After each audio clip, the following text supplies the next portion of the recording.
This is Business, Equity, and Opportunities.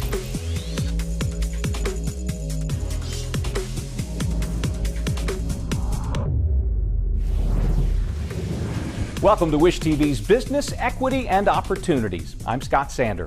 As part of Circle City Broadcasting's commitment to diversity, equity, and inclusion, this show speaks directly to entrepreneurs to help educate, inform, and provide necessary information to develop the skills needed to start and run a successful small business. Unlike any other show in the market, here the information comes from successful business owners and community leaders who actually live, work, and have a vested interest in this community. Our goal is to provide useful and compelling content that focuses on diversity, equity, and opportunities. Each of the show's 7 segments are designed to cover the important and frequently misunderstood topics that you will face when starting a small business. You can watch the show right here every week or catch the live stream on wishtv.com. Plus, you can access all of our content and share it on demand anytime at beoshow.com. Our site will keep growing as the weeks go on with new content and additional resource information. Coming up on today's Business, Equity, and Opportunities, find out the 5 C's you need to consider before you ask for money. Take a look at this week in business and what you need to consider to brace for business crisis. Our first topic, getting started. Each week, this segment will focus on the things you should consider, think about, plan around, and prepare for as you begin. Those who've done it tell us one important step is to do your research. This is Business, Equity, and Opportunities. Getting started. Getting started in business without a support system in place can be challenging. Carolyn Mosby from Mid-States Minority Supplier Development Council talks about the importance of having a strong support system. So I think, anyone that is going on the entrepreneurial journey, if you don't have the experience as an entrepreneur, there's a huge learning curve. Most entrepreneurs go into business because they have a passion for something or they have knowledge that they can apply as a business owner. But one of the things that we don't do is do research before we take that jump into entrepreneurism. So that can be a challenge, because if you go into a business that there isn't a market for your particular product or service or expertise, then you're already starting out at a deficit, And so one of the things that we advocate for is to make sure that you do your research, you understand who your customers are or who your potential customers are.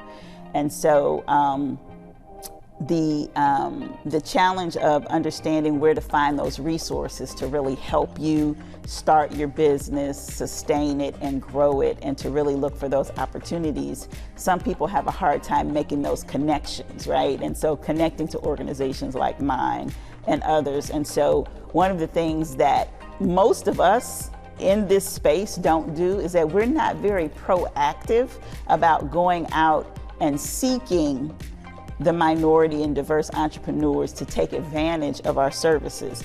It's a very reactive type of service that we provide, and we really should be more proactive, because if we were more proactive, I think the connection point between those diverse entrepreneurs and organizations like mine and others, those connection points would happen a lot sooner. What questions should you be asking when seeking a support system? Carolyn has a few suggestions. I think, what services can we provide, and understanding, they should ask, what do they need in order to take advantage of the services, and how do those services connect with their business goals?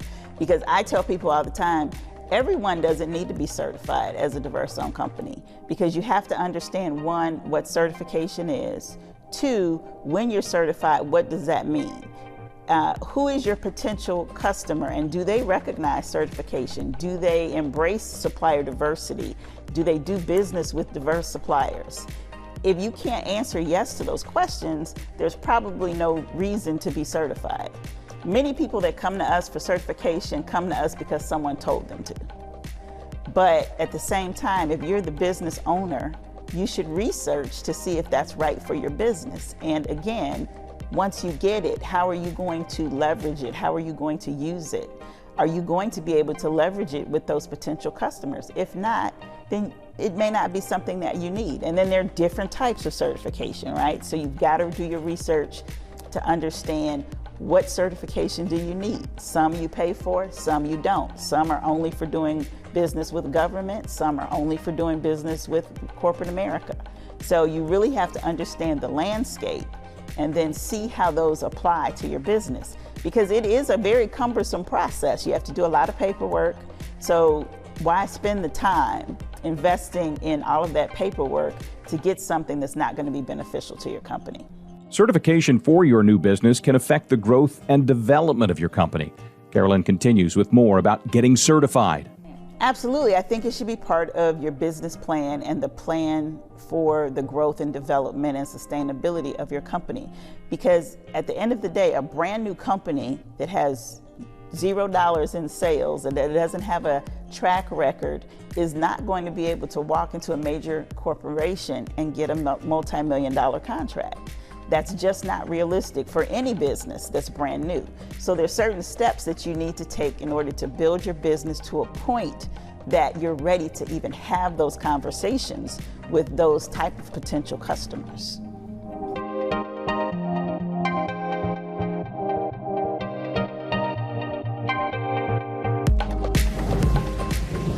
Still to come, Matthew Murphy III has tips about what you need to do before you ask for capital.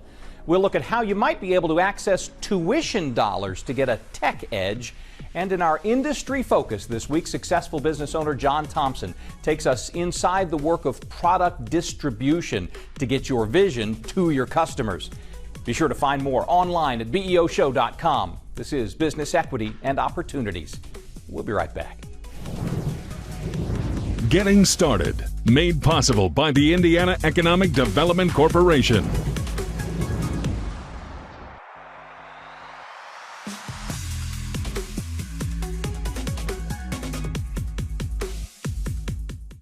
This is Business, Equity, and Opportunities.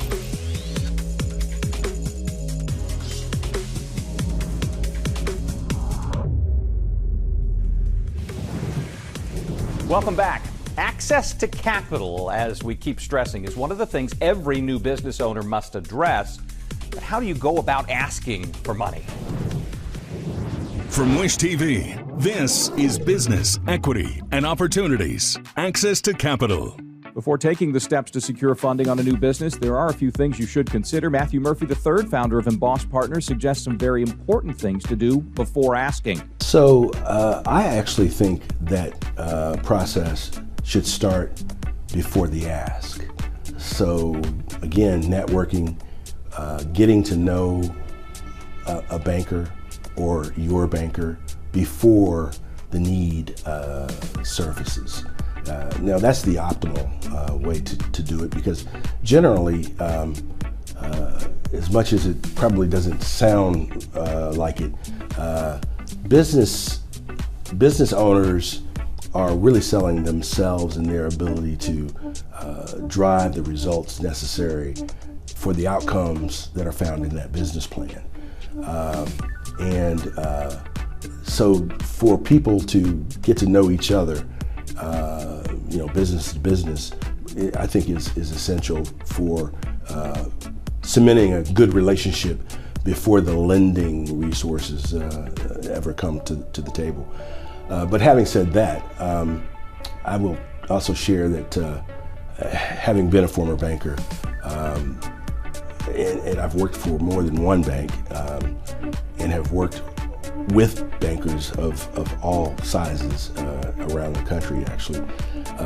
There is a common set of metrics that banks think about, whether they articulate it in this way or not. These are the five. And at the top of the list is called the 5 C's of lending. At the top of the list is character. That has nothing to do with numbers. It has to do with personalities. It has to do with reputation. It has to do with keeping your word and being accountable for what you say you're going to deliver. So bankers are always looking for high character individuals to be, servants of the financial resources that banks are going to ultimately put in. And then the other 4 C's are not in this order necessarily, but one would be conditions. I talked about it just a minute ago. What are the conditions of this business inside the industry that it operates in, inside the geography that it operates in? Conditions are something that bankers look to do research on and understand and play the what-if games as they do kind of some sensitivity analysis around, well, they said that they're going to do X, but what if Y happens? So conditions are important. The third C is cash flow. If you're trying to borrow money from a bank and you don't have positive cash flow, you're probably not going to get a business loan from a bank. So cash flow, it's measurable, and they would like to see it repeatable and sustainable for as long as the money is out the door. Because bankers not only want their money returned, they want a return on their money, which is the interest rate. So the 4th C would be collateral. Does the business have sufficient collateral to give the bank a secondary source of repayment if the first source of repayment, cash flow, fails? So measuring collateral, equity in real estate, the value of fixed assets, on and on and on. Am I at 4? I guess the 5th C would be capacity. So banks spend a lot of time on the numbers and the analysis of the financials to understand the capacity that a business has to borrow the amount of money they're trying to borrow. And what we mean by that is, if you're trying to borrow $100 and your business only makes $10, there could be some doubt about the capacity to make that work over an appropriate, reasonable amount of time. So those are the 5 C's that banks are actually thinking about as they look at businesses to lend to. I think the business plan has to address those 5 C's. Certainly the financial statements have to speak to it in terms of not only the historical numbers, but the projected numbers. They have to be reasonable. And then I think it has to, again, be a relationship that fits both the bank and the business. Not every bank is created equal. Some community banks look for smaller types of businesses to support.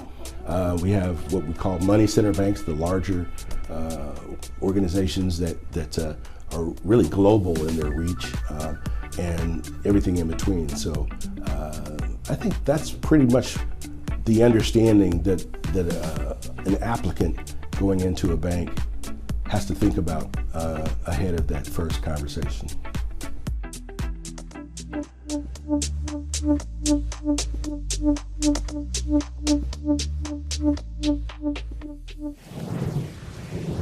Up next, this week in business, how current events can change your bottom line in an instant. You're watching Business, Equity, and Opportunities.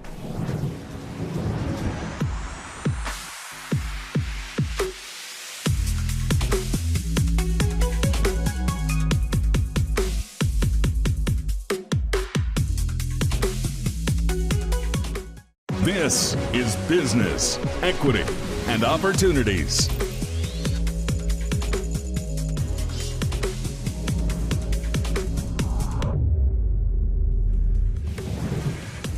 Welcome back to Business, Equity, and Opportunities on Wish TV. I'm Scott Sander.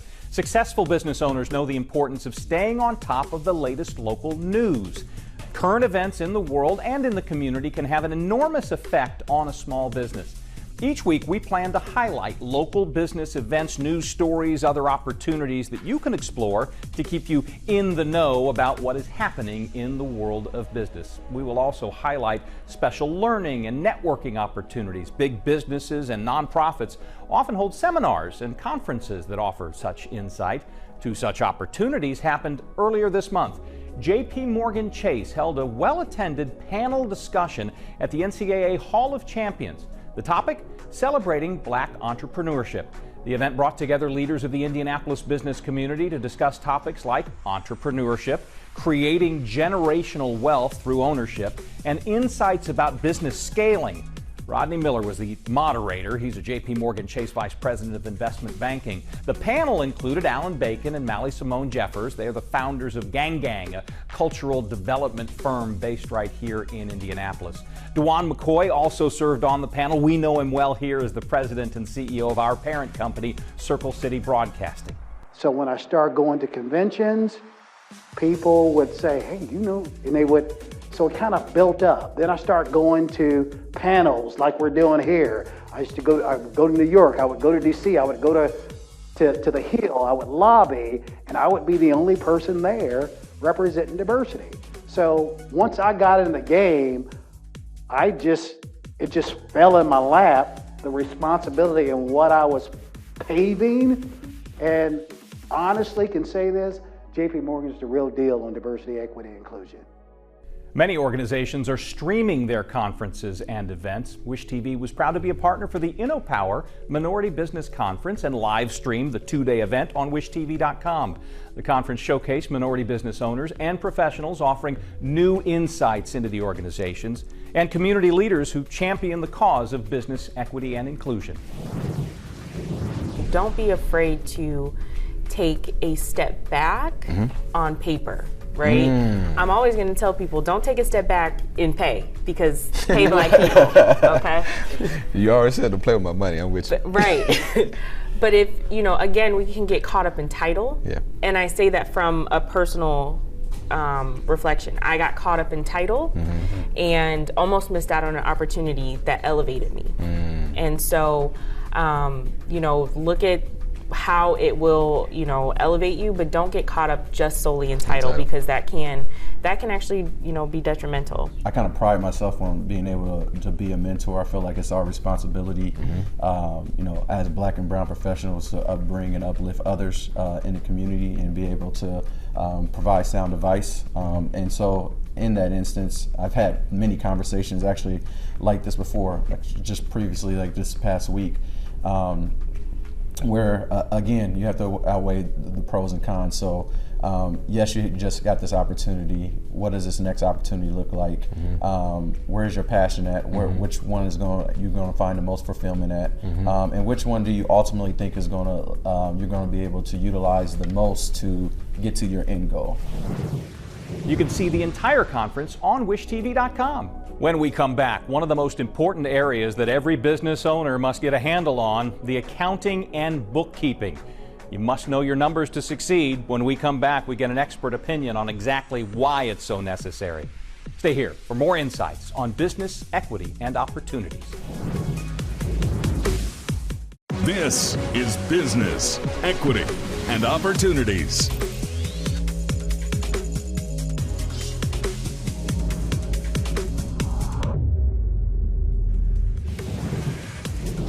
Welcome back to Business, Equity, and Opportunities. Our accounting and bookkeeping segment takes us back to school, possibly a way for an entrepreneur to get an edge over the competition. But how do you know if it's the right investment and what financial options are available? This is Business, Equity, and Opportunities. Accounting and Bookkeeping. Scott Jones is the founder and president of 1150 Academy, where you can learn many technical skills that'll come in handy when you start a new business. So how do you decide if you need to invest in your technology future?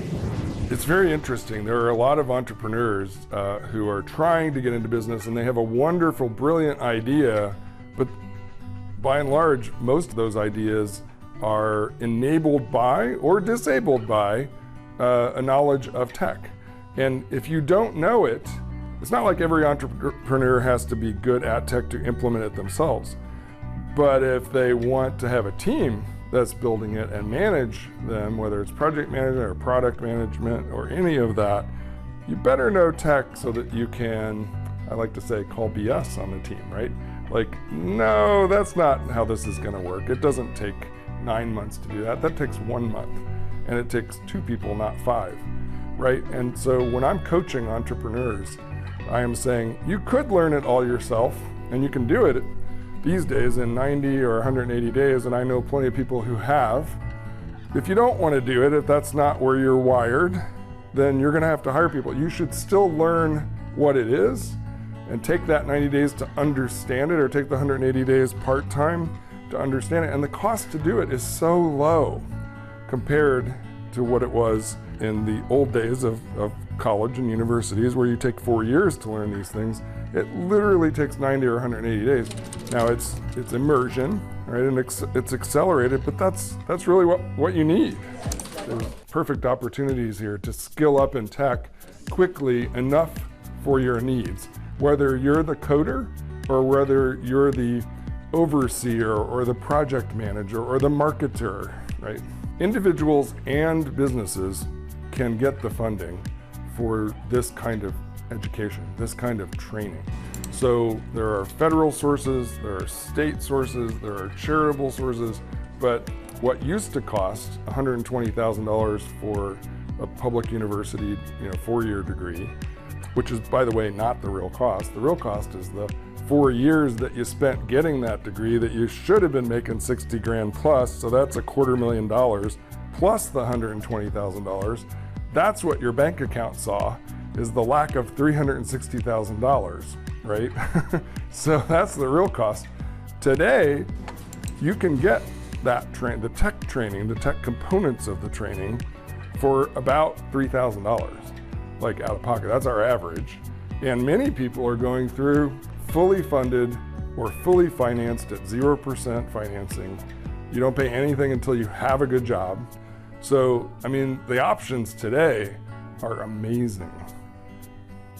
Proper accounting and bookkeeping are very important parts of any new business. Matthew Murphy III, founder of Emboss Partners, talks about the importance of keeping your finances on track and common mistakes to avoid. In my experience, I think business owners tend to be passionate about their businesses. Generally, they have a very strong understanding of the industry dynamics of their business. So they tend to focus on the marketing and branding of their businesses by this networking we've been talking about, and boasting on the capabilities of the business to deliver and to solve problems and to make customers happy. So the marketing side of it, I think, gets a lot of attention. I think most businesses don't understand how important it is for the financial side of the house to be even more prominent in terms of the ongoing operational balance that a business needs. Cash flow is king. So things like accounts receivable, you sold the product or service to the customer, but did you get paid? And if you got paid, did you get paid in 90 days or did you get paid in 20 days? It matters. And did you get paid in 90 days because you failed to invoice on time? Because the customer's not going to pay you until you invoice them and say that they owe you. So those are some of the nuances on the financial side of the house that really, I say, is really a discipline. It's every day. Marketing, not so much every day, although happy customers are doing some marketing for you kind of behind the scenes. But I think the financial side of the house is where a lot of business owners in the early stages of their companies kind of have not as much of a focus as needed.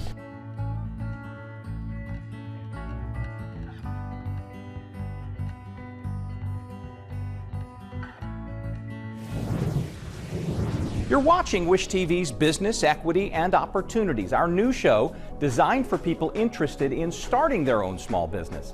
For more information on all of our topics, check out our website, veoshow.com. You can access all of our segments and resources on demand. And be sure to sign up for our Business, Equity, and Opportunities newsletter.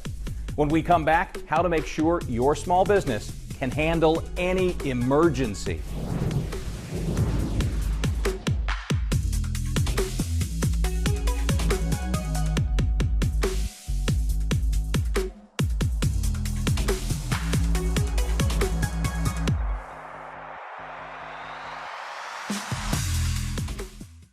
This is Business, Equity, and Opportunities.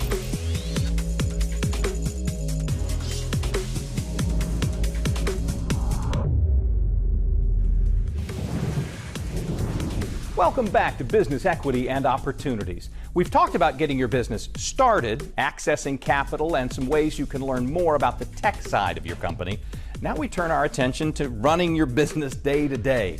If you are starting a new business, you may well face an unexpected business crisis. To help you prepare this week, we explore the importance of creating a crisis management plan. This is Business, Equity, and Opportunities. Running your business day to day. Deana Haworth, the COO of Hirons, explores some of the potential dangers that small business owners may need to face and why it's vital that you make a crisis strategy as part of your business plan.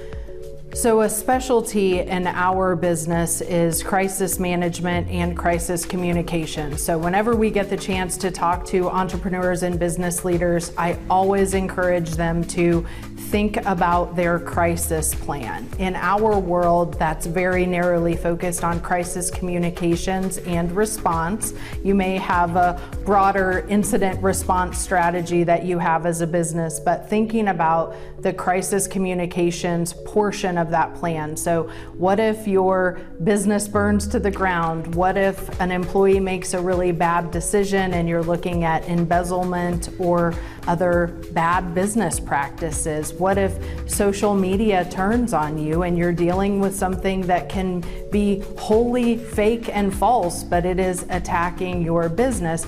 You need to be ready for those incidents. So we recommend an issues management approach, which is really fleshing out 3 to 5 different scenarios that are likely to hit your company. And we want you to really cover the range, but you think about messaging and response. You think about who the spokesperson would need to be. You think about those early holding statements that you may need to share with those that are inquiring before you're ready. Think about all of the different audiences that might need to be touched in that moment, and tidy up your contact management. Make sure you know who to contact when and who that messenger should be. Even those small preparation steps can help you as a crisis hits. You're most likely going to be close to one of those 4 or 5 scenarios that you fleshed out, and you'll have a starting point at a moment when every second that passes is meaningful to your company succeeding through this crisis. As we talk to business leaders, we find that it rings true now more than ever that leadership is lonely. And so we want to make sure that these leaders have mentors in their lives that are helping them through the good times and the tough times. They might be faced with decisions. Certainly during the pandemic over the past few years, many of us were faced with decisions that we never thought we would even be considering. And so making sure that you have mentors in your own circle that are supporting you, but also we are very committed to making sure that we're giving back. Tom Hirons had very strong, important mentors in his career, and still to this day. We try to encourage mentorship through our agency. So we have a Be Bold mentorship program where our employees can request mentorships with other more senior members of our firm and really see maybe a path forward or get some help with decisions that we're making. We also are really committed to building our industry. So I've personally worked with a lot of woman-owned and Black-owned businesses in our space to help them form their business, get certified in the right way that makes sense for them, really grow and amplify their services, make new connections. We succeed when we have others in our industry that are also succeeding, so giving back in that way is so important. We also have a real commitment to lifelong learning. Our CEO, Jim Parham, just finished his PhD, and many of our team members teach at the university level in advertising, branding, public relations. We need to grow the practitioners and the strategists of tomorrow, and so we want to really start at that college and university level of giving back.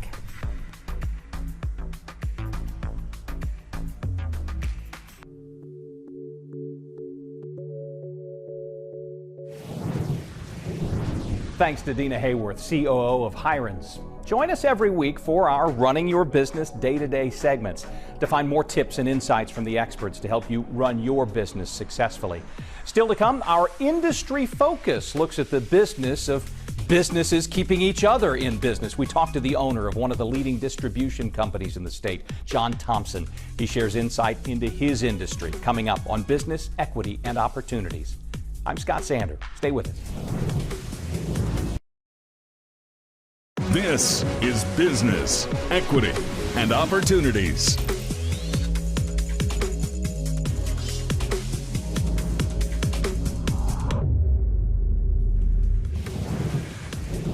Welcome back. I'm Scott Sander. Each week on Business, Equity, and Opportunities, we will focus on a specific industry in business and get insights from people that keep it going.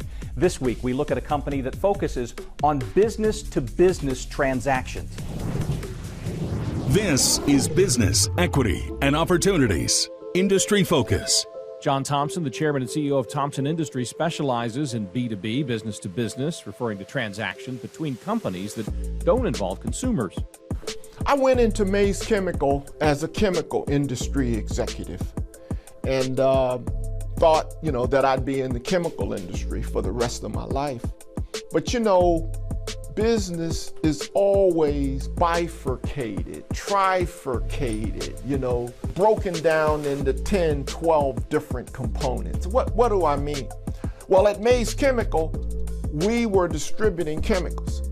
So right there, that's two major things. One is the chemical industry. The other is distribution. I was a B2B industrial marketing guy. I sold, and I still today, I do better when I'm selling to other businesses, not to consumers. I'm not a B2C guy. I invest in B2C companies, but that's not my skill set. And it's not one that I'm trying to develop. So I don't operate any business to consumer businesses. So when I left Emmis Chemical after 17 and a half years, I was still a chemical industry guy. My Rolodex was full of chemical industry connections, but I was also a distributor selling to businesses. A pipe, valve, and fitting distributor came up for sale, Mutual Pipe and Supply. It was at that time, I've been at Emmis 17 and a half years, I'm in my mid-40s, and I'm like, if I'm going to start a business, it's now or never. Didn't need to, had a lot of success at Emmis, could have retired and not worked anywhere, because we had a lot of success, and I do mean a lot, but I don't ever plan to retire. Plan to cut back, get rid of deadlines, but retirement is not something that I plan to do. I said, well, it's now or never, so I bought that particular company in 2001. I added electrical supplies and underground supplies to that company, which I enjoyed quite a bit. The electrical supply business grew fastest. I used equity to recruit some talent. I wanted some talent that had grown up in the electrical supply business. With a new company, I couldn't afford to pay them. So we used equity to recruit them. Now, they paid for the equity, but made it available at a reasonable price. And I encourage folks to do that. You don't have to keep all the equity. You can use it to attract talent. Anyway, the electrical business grew very rapidly. Next year, 2000, before we even spun off the electrical business, I invested in an engineering design firm, full service engineering design. And I was an investor, but I didn't own controlling interest. And then over time, I bought control of that business, and then I bought 100% of that business. So today I own 100%. By the time I owned 100%, that was last year. By the time I owned control, it was 2007. A millwork company, wood, solid surface like Corian, plastic laminate company to produce like this desk, came up where I could buy controlling interest in it. So in 2008, I bought controlling interest in that business. And so at that point, in 2008, I owned 51% or more of 4 companies. And then I've bought other companies and merged them with those companies. And then all the while attracting very talented people. And that's how I've grown with talented people. So I'm always on the lookout for very skilled, very talented people. And that's how I'm able to do all the things that I do, because I have a lot of talented folks around me. And they have a fair amount of autonomy. I don't try to micromanage them. They don't work on something all day and then I'm gonna parachute down out of the blue, don't know anything about it, and say, oh no, don't do that, do that. No, they know more about it than me. So I let them make the decision. I'll coach, and say, hey, you might consider this as you're making that decision. But I try not to second guess my managers. Then there are a lot of things that I do, selling at a high level to customers, dealing with the bank in terms of getting financing in place and dealing with legal. And then, as I said, working with customers at a high level often.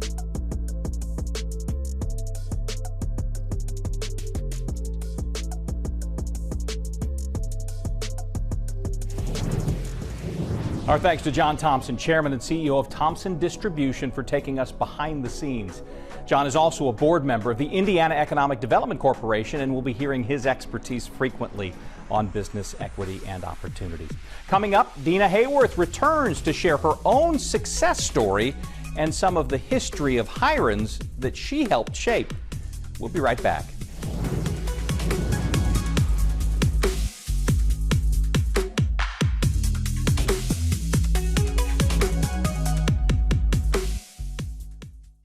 This is Business, Equity, and Opportunities.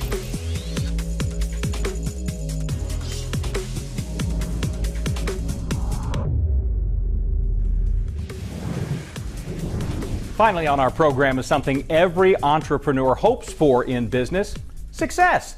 Each week on Business Equity and Opportunities, we will share a success story from one of our business contributors. This week we share a small glimpse of the history of local ad agency Hirons and how Deana Haworth found her way into the advertising business. This is Business, Equity, and Opportunities Success Story. Deana Haworth is a 20-year veteran of the advertising business and serves for many as an example of how hard work and dedication can help you grow within a company. So my path through Hirons has been very interesting. I just celebrated my 22nd anniversary here. So when people ask what risks I've taken, I guess my risk is that I stayed. I found out about this career and this line of business through an internship that I had in college at a healthcare system on the south side of Indianapolis. We were invited as interns to help assess the advertising agency pitches that the health system was going through at that time to find a new agency of record. And as I experience that I thought, oh, this is what I want to do. I need to find this path for myself. And so through a friend from high school, actually, I was connected with Hirons, which at that point was headquartered in Bloomington, Indiana, and started there, really found myself in the right place at the right time with the right skill set. We were looking to build out our public relations practice more fully, and I actually started the same time as our now CEO, Dr. Jim Parham. He's been my boss for 22 years, which is another interesting wrinkle in my career. But at Hirons, we do different projects every day, substantial efforts on a campaign. So it's really like I've had 100 jobs in the 22 years that I've been here. So we were founded in 1978 by Tom Hirons. When he graduated from IU Bloomington, he put together a handful of clients and from there built the really successful business that we are today. That foundation that he set for us has benefited us. We innovated almost from day one. He opened offices in China in the 80s and 90s. We started our digital practice in the 90s before people really understood what the web and digital would even mean for our industry. We also delved heavily in the early 2000s in public relations as an area of practice that benefits us yet today, and have just really continued to push ourselves to make sure that we were bold in our thinking and able to meet all of our clients' needs as they evolved. So as Tom Hirons was thinking about what was next for him, there were lots of options on the table for us. We could be sold, we could merge with another entity that was much like us. And as we were exploring the options, we looked really carefully at the ESOP, which is an employee ownership program. So we had a plan to sell the company to the employees over a 10-year period. We actually accelerated that and did it in 7 years. So we are 100% employee owned now. It's been really great for our employee owners to build a different kind of wealth and invest in themselves as they build their career here at Hirons. So our mantra of be bold is something that we hope our employee owners are living out every day. We want to make sure that we're pushing for the best idea, not stopping for the first or the most obvious idea, and really taking chances to meet our clients' needs and continue to grow our business.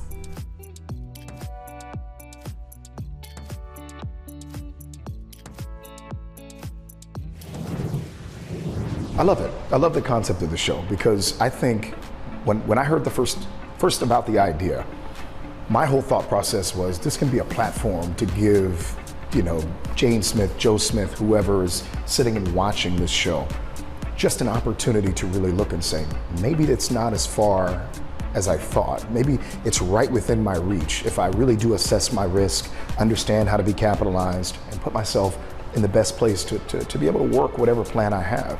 And that's what I'm hoping that anything I'm giving in this segment or anybody else is able to inspire others to do. Yeah, I can't tell you how many times I'm out in the community and people have never heard of LISC or don't know exactly what we do. And so we're grateful for segments like this because it gives us an opportunity to tell our story, but it also gives the community an opportunity to hear the story and to hear what services, we provide.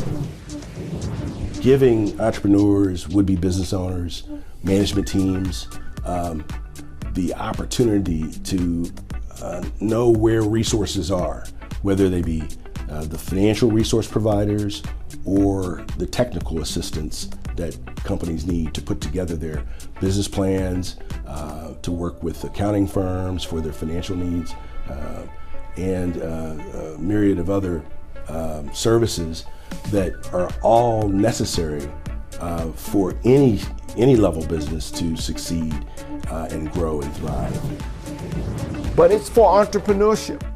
And Indiana, we've been in the bottom 3 states in terms of new business formation.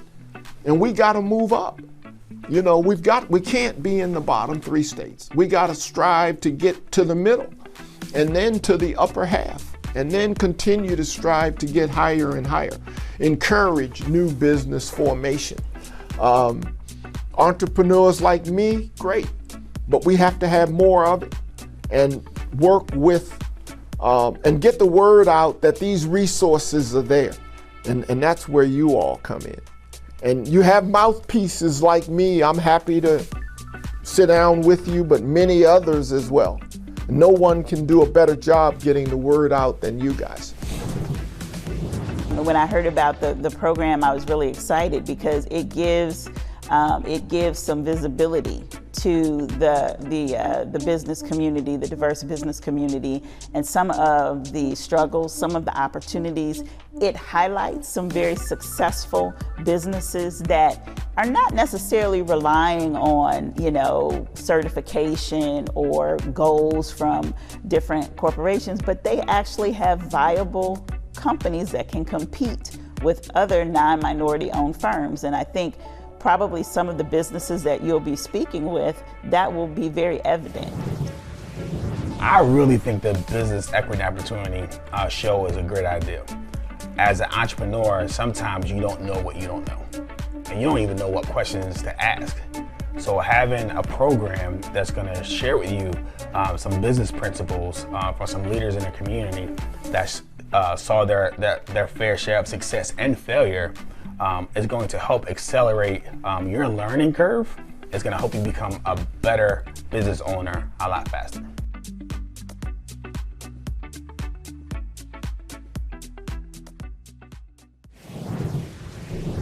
Thanks again to Deana Haworth and all of our contributors for giving their time to help make this episode of Business Equity and Opportunities possible. We hope you found the information enlightening, useful, inspiring. Be sure to watch the show right here every week. It also live streams through wishtv.com. You can also access all of our content and share it on demand at any time through beoshow.com. There you can also sign up for our new Business Equity and Opportunities newsletter and get even more valuable up-to-date information. And soon you'll be able to catch the Business Equity and Opportunities podcast on the All Indiana Podcast Network. Join us again next week for more insights into the world of small business on Business Equity and Opportunities. I'm Scott Sander. Thanks for watching. I'm Scott Sander. Thanks for watching this encore presentation of Business Equity and Opportunities. We hope you've learned some tips that'll help you start or grow your own business. If you'd like to catch up on past episodes or segments, watch us here every weekday or visit us at beoshow.com.